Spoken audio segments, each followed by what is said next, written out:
Bien, bonjour à tous. Alors, sur la dernière vidéo, on avait travaillé sur la construction de cette pièce qui est le support des ailerons pour la fusée, que j'ai d'ailleurs très légèrement amélioré depuis, puisque j'ai chanfreiné un petit peu là, le haut du porte-aileron pour qu'on ait un flux d'air un petit peu plus fluide, qu'il n'y ait pas d'arête dure. Donc la pièce que vous trouverez sur Thingiverse, elle comporte déjà cette modification-là, hein, qui va permettre à l'air de se diffuser plus facilement. Euh, voilà, alors aujourd'hui, le travail va porter sur le premier étage proprement dit, euh, avec, alors va y avoir pas mal de boulot aussi, hein, puisque on va travailler donc à la fois sur le porte-moteur cette fois-ci, qui est ici, voilà, qu'on peut voir à l'écran, qui est un cluster 3 pour venir accueillir des petits moteurs du commerce, hein. Alors moi je l'ai fait pour des moteurs type climat et je mettrai le lien pour pouvoir acheter les mêmes si vous souhaitez. Alors ça va marcher avec des moteurs, quelle que soit leur puissance, mais vu la taille de la fusée, je pense qu'il vaut mieux partir directement sur des puissances de type C ou D, puisque étant donné la taille, le poids de la fusée, faut partir tout de suite sur des moteurs un petit peu puissants. Voilà, donc cette pièce elle est prévue soit pour utiliser des charges déflagrantes intégrées au moteur. Parce que vous voyez, hein, j'ai ouvert le haut de la pièce. Si jamais vous utilisez ce type de moteur avec une charge d'éjection pour le parachute, vous pourrez aussi. Et puis si vous voulez pas, c'est pas grave, il n'y a pas de souci. Sachant que si vous faites comme moi et que vous décidez de ne pas utiliser de moteur avec une charge d'éjection de fusée, il faudra mettre la cloison qu'on voit ici. Puisque voilà, donc ça me permet de passer à cette cloison ici. Donc cette cloison, son boulot, ça va être d'empêcher la charge d'éjection qui sera au-dessus, d'empêcher les gaz de cette charge d'éjection d'aller vers le bas, parce que ça ne nous intéresse absolument pas, mais d'aller uniquement vers le haut pour pousser ce piston ici, de manière à venir faire sortir le parachute qui sera au-dessus.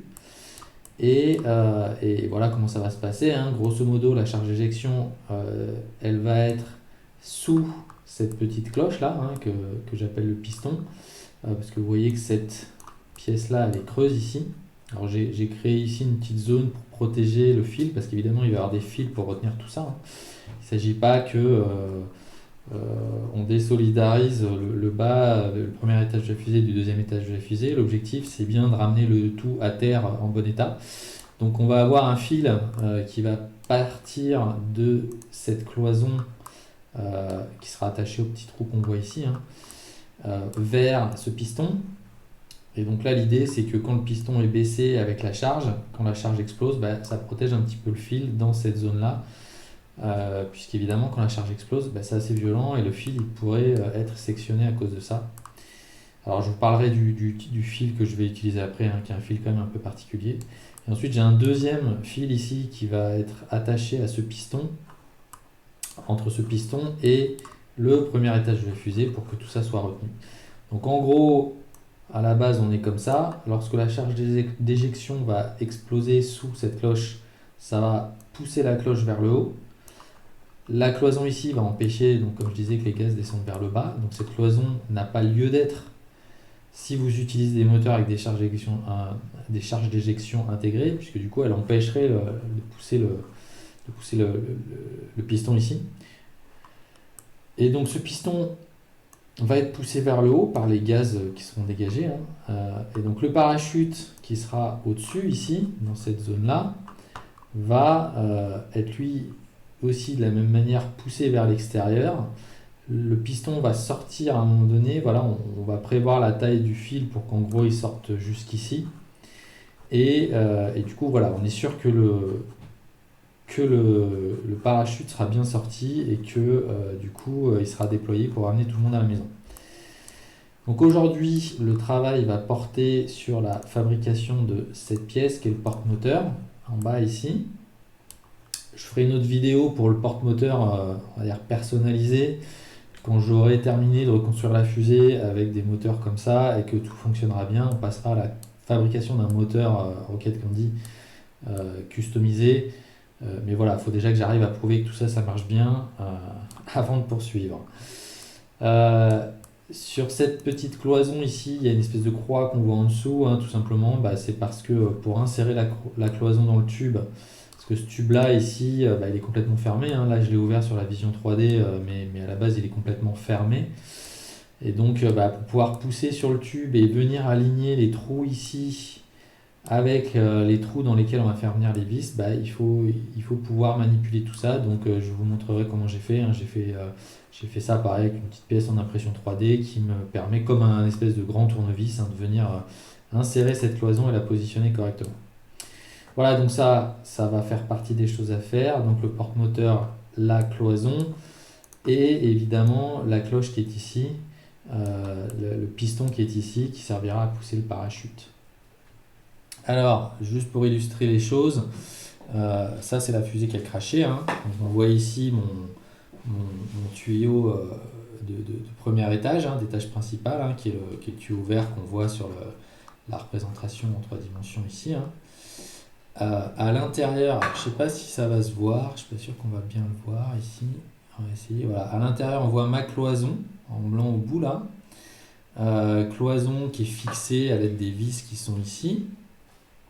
Et donc, ici, on voit le piston qui est en bleu sur la représentation en 3D. Hein. On voit ce fameux piston. On voit ma charge ici d'éjection, donc elle est toujours là parce qu'elle n'a pas explosé, hein, évidemment. Sinon, je pense que je m'en serais sorti un peu mieux sur le crash. Donc cette charge d'éjection, l'objectif c'est de la faire rentrer ici, voilà, comme ça, dans cette zone là où elle est un petit peu séparée par une petite cloison interne ici du fil qui est là. Tout ça, ça vient rentrer dans ici le corps de la fusée, voilà, comme ça, tac, et on vient insérer tout ça ici, excusez-moi, voilà, on vient insérer tout ça, sachant qu'ici au bout de ce fil, j'ai mon parachute. Voilà, le parachute qui est là. Alors le parachute, évidemment, on essaye de bien le plier, donc là, je le plie n'importe comment pour vous montrer, mais en gros, voilà, après on insère tout ça là-dedans. Bon, ça rentre même pas, mais bon, voilà, si le parachute était bien plié, ça rentrerait. On insère tout ça là-dedans, et quand la charge d'éjection va exploser, elle va pousser le parachute. Voilà, le piston va sortir. Tout ça, ça va s'arrêter comme ça. Et autre chose qui sera accrochée au piston, c'est notre étage. Alors, ce qu'il en reste ici, hein, c'est notre étage ici. Notre étage avec toute la partie électronique et la tête de la fusée. Et donc, c'est tout ça qui sera retenu par le parachute. Je vais m'éloigner un petit peu. Voilà. Tout ça, ça sera retenu par le parachute à la descente. Alors, en ce qui concerne les tubes, moi j'ai acheté du tube comme ça, chez Bricotruc, Bricorama pour pas les citer, hein, je m'en fiche, je suis toujours pareil, je n'ai pas de commission. Hein. Mais surtout, ce que je veux préciser ici, c'est que ça, c'est un tube PVC qui est quand même relativement léger. C'est pas du tube standard comme on peut voir par exemple ici, qui est beaucoup plus lourd, beaucoup plus solide aussi j'imagine. Hein. Donc ça c'est plutôt du tube standard PVC pour évacuation au sanitaire &co. Alors vous avez aussi un autre type de tube qui est du tube pression PVC, qu'on appelle PVC pression, là qu'on peut voir ici, qui lui est gris foncé, contrairement au PVC standard qui est plutôt gris clair. Alors lui il est encore plus solide mais il est surtout encore plus lourd, donc ça ne nous intéresse pas, c'est beaucoup trop lourd. Ce type de tube là, je pense que ça c'est du tube d'évacuation pluviale vu sa couleur, hein, c'est du tube de gouttière en gros. Hein. Et alors il est en diamètre, je crois que c'est du 40 hein, précisément, je vais vérifier ça ici tout de suite. Hop. Donc non pardon, c'est du 50. là, on est sur un tube PVC, voilà, tube PVC 50, enfin 50 diamètre extérieur, hein, attention, hein, parce que ce qu'on donne en général, c'est plutôt le diamètre intérieur, mais bon, bref. Donc ça, c'est du PVC 50 diamètre extérieur de type pluvial. Si vous prenez ça chez Bricorama, vous pourrez utiliser toutes mes pièces sans les modifier. En revanche, si vous trouvez un autre tuyau, attention, vous risquez d'avoir un souci au moment de rentrer cette pièce dans l'autre, parce que moi, dans mes designs, j'ai vraiment ajusté le truc j'allais dire au millimètre, mais c'est même moins qu'au millimètre. C'est-à-dire que vous voyez, il n'y a vraiment ici absolument aucun jeu. Donc, si ce tuyau-là est très légèrement supérieur en diamètre, ben, ça ne rentrera pas. Donc faites des essais, imprimez pas directement des pièces comme ça qui mettent 3 heures à s'imprimer. Vous imprimez juste un bout de la pièce. Dans le slicer, là, vous lui dites que vous voulez juste 1 cm pour vérifier. Si ça ne rentre pas dans votre tuyau, soit vous avez vous-même la capacité de modéliser vos propres pièces avec n'importe quel outil de création 3D, soit vous me demandez, vous mesurez très précisément et vous me dites, voilà, moi j'ai un tuyau qui fait tant, est-ce que tu peux me réimprimer la pièce, est-ce que tu peux me recréer le STL au bon diamètre, chose que je peux faire, ça me prend 5 minutes, hein, ça ne me dérangera pas beaucoup. Alors, voilà, donc vraiment si vous voulez pas vous prendre la tête, PVC comme ça, et en plus il coûte vraiment pas cher, hein, celui-là, je sais plus combien j'ai payé, mais vraiment pas cher, qui est un PVC fin, léger, et quand même malgré tout super solide. Alors, autre pièce qu'on va devoir imprimer, c'est cette pièce-ci, celle qu'on peut voir à l'écran en gris, qui est un gabarit qui va juste nous permettre de positionner les trous dans le premier étage correctement. Donc tout simplement, hein, ce gabarit, on va l'insérer dans le tube, on va l'amener à la hauteur qu'on souhaite. Alors moi, j'ai souhaité faire les trous à 18 cm. Voilà, ici 17 plutôt, on va dire, pour laisser la place ici pour pouvoir positionner un moteur de taille conséquente que je fabriquerai plus tard, sachant évidemment qu'il y a largement la place pour les petits moteurs du commerce, que les petits moteurs ils sont à peu près grands comme ça. Les petits moteurs ils ressemblent à ça, je vous montre.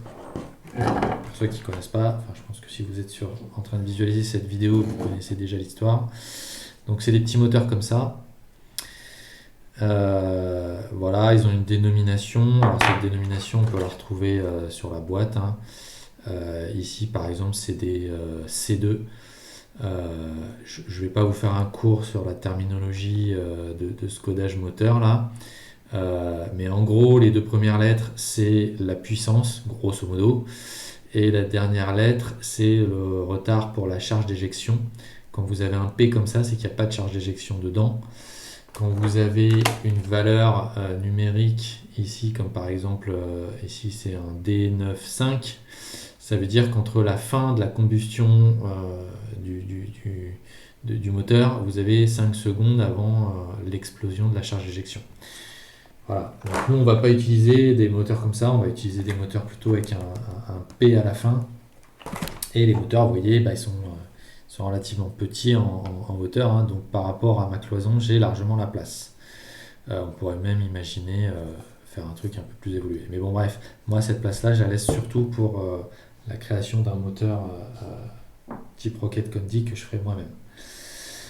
Voilà, donc ça fait au total, ça fait une pièce qui est le porte-moteur, une pièce qui est la cloison, une pièce qui est le piston, plus cette pièce-là ici, qui est le gabarit. Ça fait 4 pièces à imprimer. Quelques petits trous à faire. Voilà, on fait tout ça et on se retrouve pour le résultat. Alors, avant de lancer les impressions, je fais une petite aparté sur mon environnement d'impression, parce que ça pourrait éventuellement intéresser certains. Donc, on voit ma Prusa ici, hein, ma bonne vieille Prusa. Alors j'exagérais un peu la dernière fois, je disais qu'elle avait 15 ans, en réalité j'ai retrouvé le bon de commande, elle a 6 ans, elle va avoir 6 ans en novembre, et croyez-moi que, alors je sais pas si c'est toujours aussi bien hein, ce qu'ils font aujourd'hui chez Prusa, mais elle tourne quasiment tous les jours depuis, et elle est toujours là, elle imprime toujours aussi bien, et très franchement, c'est vraiment un achat on va dire c'est un très bon achat. J'ai fait d'autres achats moins intelligents comme par exemple cette Anycubic Photon qui fait de l'impression résine, mais alors là c'est long, ça pue, bref, elle sert quasiment jamais. Là où elle sert pour des tonnes de projets quasiment tout le temps. Voilà, alors tout ça n'était pas pour vous raconter ça, hein. Ça je me rends compte que c'est vraiment le bordel, mais c'est pas grave. Tout ça pour vous dire que pour faire ce support de bobine qui est quand même hyper pratique pour changer les couleurs, les matériaux, etc. J'ai utilisé des poteaux comme ça ici qui sont pas du tout faits pour ça à la base, hein. D'ailleurs ça c'est juste un espèce d'autocollant que j'ai mis dessus. À la base ils sont gris ou il y a d'autres couleurs, mais donc ça j'ai trouvé ça chez le Roi Pimpin. À la base, c'est pas fait pour ça, évidemment, c'est fait pour des clôtures de maisons. Et donc, ce que j'ai fait, c'est que ces poteaux en alu sont dotés d'une espèce de rainure ici. Et j'ai réussi à reproduire vraiment une forme ici adéquate pour venir s'insérer dans ces rainures et venir supporter des tiges comme ça en acier, qui sont des tiges standards de 8, hein, je crois. 8 mm qu'on trouve partout et voilà, et comme le PLA c'est super solide, et ben c'est capable de supporter des poids assez importants. Par exemple là j'ai une bobine de 2 kg, donc on voit que la tige ici elle ploie un peu, les impressions en PLA elles bronchent pas du tout. Voilà, et j'ai 3 étages comme ça, je peux assez facilement enlever ici la tige parce qu'elle est juste posée comme ça dans une forme d'ergot là sur ces pièces là, donc je peux mettre des nouvelles bobines, les enlever et puis surtout venir alimenter ma tête d'impression très rapidement avec des nouvelles couleurs. Alors les puristes diront oui mais les bobines elles restent dehors, elles prennent l'humidité, machin truc. Alors les puristes auront sûrement raison, mais moi je vais être honnête, je m'en fous. J'ai des bobines qui sont restées des fois 6 mois, 1 an, que je réutilisais et ça marchait très bien, et franchement je voyais à peine la différence, voire pas du tout, hein, pour être honnête, la différence sur mes impressions. Donc moi l'histoire d'humidité, de la bobine qui reste dehors, machin, je m'en fous. Si c'est un problème pour vous, voilà, vous lancez pas dans ce type de structure. Parce que vos bobines évidemment elles restent à l'air libre. Donc les espèces de pièces qu'on voit ici en insert, c'est ça en fait, hein, c'est exactement cette pièce là. Donc imprimé en PLA, comme je disais, suffisamment solide pour supporter des poids importants. À l'intérieur il y a un petit insert ici pour venir mettre un boulon. Il y a une vis ici qui va être capable de venir serrer cette pièce là dans la goulotte, parce que sinon évidemment elle se balade, hein. Je peux vous montrer. On va retirer le chapeau ici, clac, donc cette pièce elle vient se mettre comme ça là, et donc là vous voyez elle se promène, ce qui va vous permettre de venir la mettre à la hauteur que vous voulez, et en serrant sur cette vis, et tout simplement ça va la fixer et elle bougera plus. Voilà. Donc ça c'est sur Thingiverse aussi, hein. C'est dans mes objets, vous pourrez retrouver tous les détails, le type de vis à utiliser, etc. Voilà. Structure assez pratique ma foi, pour ceux qui veulent se lancer. Il n'y en a pas pour très cher, et avec ces pièces là et ce type de poteaux qui sont enfichés dans des embases comme on peut voir ici. Tout simplement j'ai fait quelques trous dans mon établi là de chaque côté, l'imprimante au milieu, et c'est parti. Alors, on démarre les impressions par le support moteur qu'on exporte en STL. On vient slicer le STL qu'on vient d'exporter. Voilà. Alors, lui, on va l'imprimer en 0,35. Je pense que je vais l'imprimer à 40% d'infill. On va regarder ce que ça donne. Est-ce que ça va être suffisant ou pas? Voilà, je pense que c'est suffisant. On va éviter de mettre trop d'infill parce que évidemment le support moteur il est tout à l'arrière de la fusée, ce qui aura tendance à déplacer le centre de gravité vers l'arrière Et ce qui nous intéresse pas du tout, puisque dans une fusée, comme je l'ai dit dans la précédente vidéo, il faut que le centre de gravité soit en avant et devant le centre de pression. Donc on évite au maximum de mettre du poids sur l'arrière. Hein.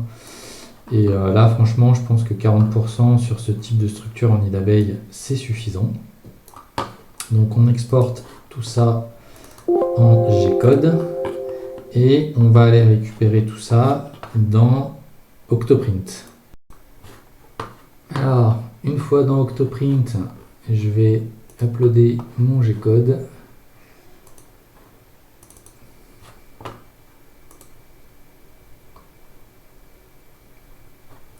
Je vais l'ouvrir.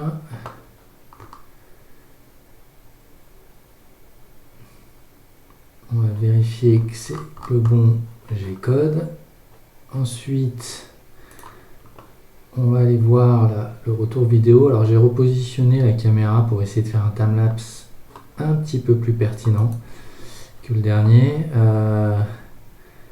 Alors, c'était un peu trop rapide la dernière fois.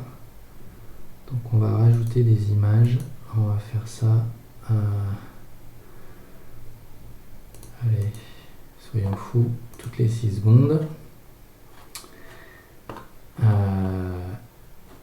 Et voilà, on lance l'impression. Tac. Donc Octoprint, pour ceux qui ne connaissent pas, c'est un open source qui va se déployer, alors de préférence sur un Raspberry Pi. Il y a des images de Raspberry déjà toutes faites avec Octoprint installé. Et ensuite, il va venir se connecter à votre imprimante via port USB. Voilà, donc moi à côté de mon imprimante, je ne l'ai pas montré effectivement, mais il y a un petit Raspberry connecté en permanence qui me permet de faire tout ce qu'on voit là. Donc lancer les impressions, surveiller l'état de l'imprimante, l'exécution du G-code, etc.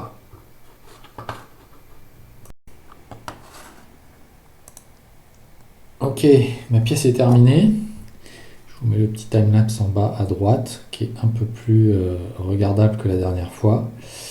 Par contre, je suis en train de me rendre compte que ma vidéo est vraiment dégueulasse. Alors, c'est une vieille webcam, mais c'est pas terrible, hein, c'est un peu flou. Bon, c'est pas très grave parce qu'on n'est pas sur du détail. Donc voilà cette fameuse pièce qui est le porte-moteur avec donc là ici les trous où je vais pouvoir venir enficher ces fameux moteurs, comme ça, voilà, tchac. Et donc ils sont conçus de telle sorte que ça se resserre un petit peu en haut ici. Et donc quand je vais venir appuyer dessus, ils vont vraiment se coincer. Ils bougeront plus. De toute manière, la poussée étant verticale comme ça, ils risquent pas de s'enlever. Mais voilà, surtout ils tombent pas, ils sont bien coincés grâce à cette petite partie plus étroite en haut. Et comme je disais, si vous voulez en utiliser avec charge éjection, bah, ça n'empêche pas la charge éjection de pousser votre parachute qui sera au-dessus.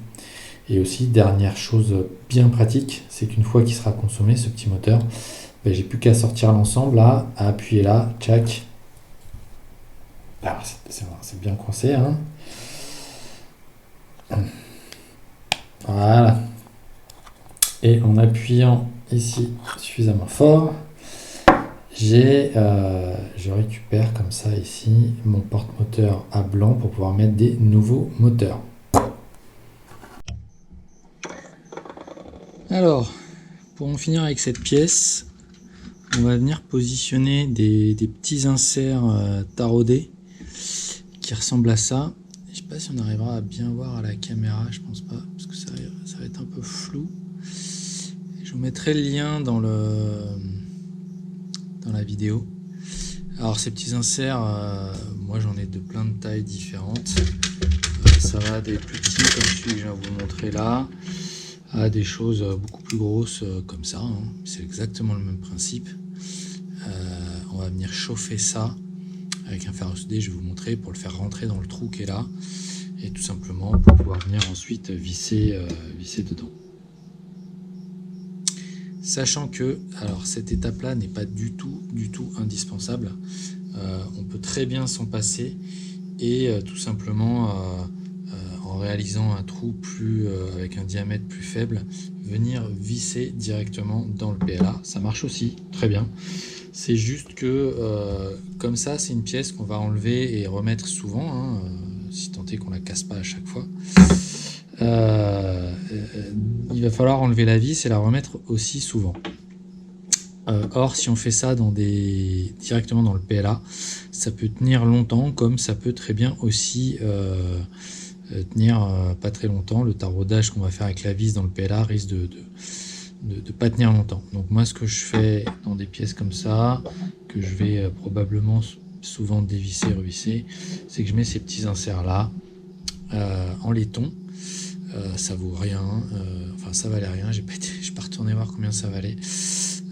Et surtout, en plus, c'est réutilisable, c'est-à-dire que par exemple là, je vous montre mon porte-moteur précédent là, qui est cassé dans la catastrophe. Et celui-là, il a toujours ces petits inserts et je vais les retirer pour les réutiliser. Alors pour les retirer, c'est comme pour les mettre, c'est assez facile, hein.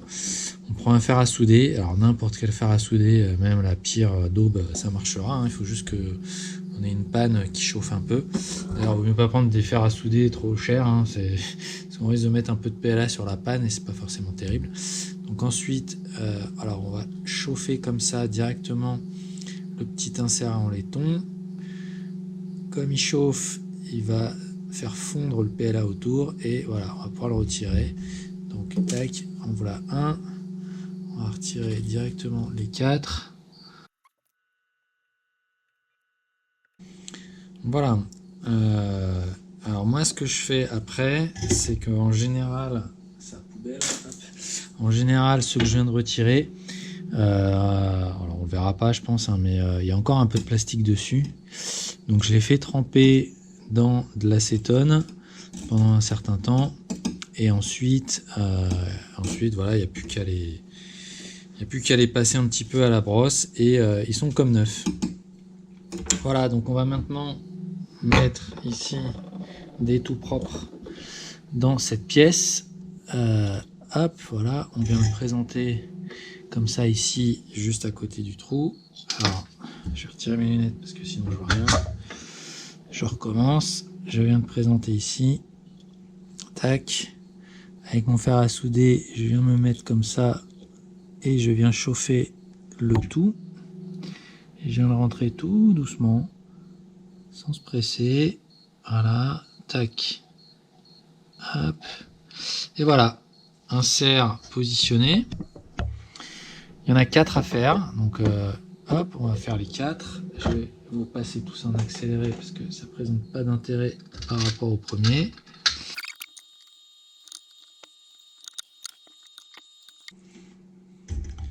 Et voilà. Alors, faut bien comprendre une chose avec ces petits inserts en laiton là, c'est que quand on les insère, ça va pousser le PLA qui est derrière. Et donc on va se retrouver avec du PLA qui va venir boucher le fond de l'insert en laiton.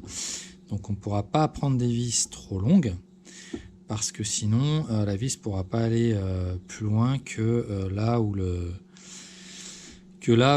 PLA s'est positionné derrière l'insert. Bon, c'est un détail. Il y a des vidéos très bien faites sur le sujet, sur comment éviter, pareil, le petit bourrelet qui va se créer là, juste au-dessus. Voilà, moi j'avoue que, un peu comme d'hab, hein, c'est pour moi tout ça c'est un peu du détail. Tant que ça tient, tant que ma vis elle est dedans et qu'elle fait le boulot, de toute manière ça va travailler que en cisaillement tout ça. C'est-à-dire que tel que sera le porte-moteur dans le tube, ça ne travaillera que comme ça. Et donc il n'y a quasiment aucune chance que ça s'arrache puisque il y aura le tuyau qui va venir par-dessus.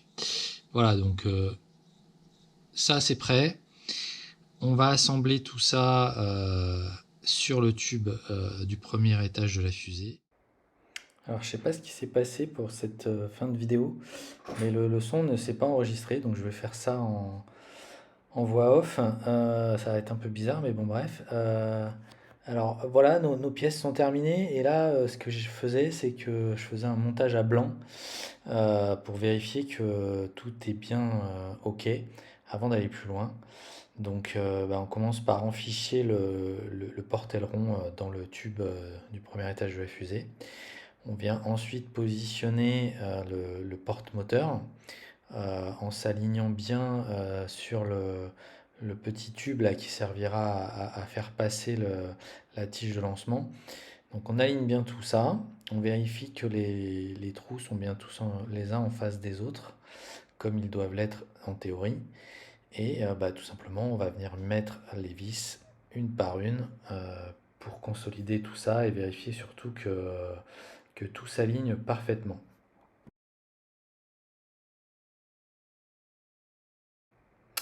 Voilà, c'est fini. Notre premier étage commence à ressembler pour le coup vraiment à quelque chose. Alors il faudrait que je peigne le tube en gris, un petit gris différent, peut-être plus foncé que celui des ailerons pour que ce soit joli. Je pense que le porte-moteur il va rester de cette couleur brute PLA rouge. J'aime bien comme ça. Mais voilà, donc alors j'avais prévu dans cette vidéo de faire aussi le séparateur et le piston, la cloison interne et le piston, mais la vidéo est déjà super longue, je suis pas sûr que grand monde soit arrivé déjà jusque-là, en tout cas pour ceux qui sont arrivés, félicitations. Donc voilà, je ferai ça au à la prochaine vidéo, une vidéo assez courte où je ferai juste ce petit séparateur là et le piston de poussée pour éjecter le parachute. Voilà, merci aux courageux qui sont arrivés jusque-là et à bientôt pour la prochaine vidéo.